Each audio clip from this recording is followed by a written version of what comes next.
All right, let's dive into the world of Psalm 14. This is an ancient poem with a message that feels like it could have been written this morning. We're going to walk through it verse by verse, and by the end, hopefully, you won't be able to forget it. So this whole psalm really boils down to one central question, and it is a big one. What does a world that actually decides there is no God? What does that world look like? The psalmist is about to paint a really vivid three-act picture for us. Okay, Act 1. It starts with a pretty grim diagnosis, looking right into the human heart. We kick things off with verse 1. Now the first thing to get here is that fool doesn't mean someone isn't smart. It's about being morally broken. And notice where this person says there is no God. Not out loud, but in his heart. It's this secret, internal decision that ends up poisoning everything on the outside. So to really lock this in, picture this. You're looking into a mirror, but the glass is completely shattered. Your reflection looks back at you, but it's all twisted, distorted, kind of monstrous. That's the idea here. When the inside is fractured by this rejection of God, it warps everything we do on the outside. Okay, in verse 2, the camera angle just completely changes. We're yanked away from that cracked mirror on earth and pulled all the way up to heaven. We're now looking down on the whole world as God himself begins a search. Here's the scene. Just imagine you're floating way up above the clouds at night. Below you is this vast, sprawling city, completely dark, and a single, powerful beam of light is sweeping across it all, like a spotlight from heaven, scanning every street and every house, searching for just one person who gets it, just one person who's actually looking for God. So what's the result of this massive, divine search? Well, verse 3 gives us the verdict, and it's bleak. He finds no one. They've all turned aside. No, not one. It's a heavy, sobering end to this first part of the story.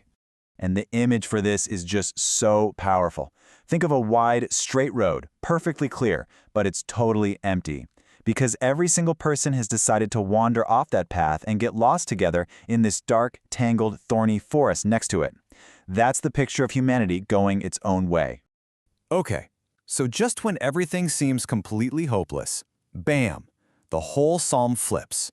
We're moving into Act 2, a sudden and dramatic reversal where God steps onto the scene in a big way. Verse 4 just hits like a thunderclap. God basically asks this sharp rhetorical question, don't these wicked people have any clue what they're doing? And then comes this shocking metaphor. They eat up my people as they eat bread. Think about that. It's not just about hurting people, it's about consuming them, devouring them, as casually as you'd eat a sandwich. It's a terrifying image of complete dehumanization. Yeah, the picture for this it's supposed to be disturbing. You see this fancy banquet table, and there are these powerful, well-dressed figures just casually dining on tiny, helpless people, as if it's the most normal thing in the world. It's a horrifying visual for their callous cruelty. And here it is, verse 5.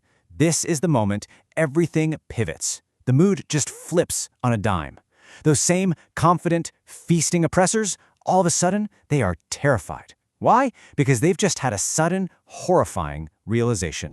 This is the great reversal. The wicked, who were so bold and fearless a second ago, are now gripped by terror. And it's because they finally realized that the very people they were devouring are not alone. God is with them. Verse 6 really hammers this point home. It's like God is speaking directly to the bullies, saying, you mock the poor, you laugh at their plans, you try to make them feel worthless, but it won't work. Why? Because they have a defender you completely forgot to consider.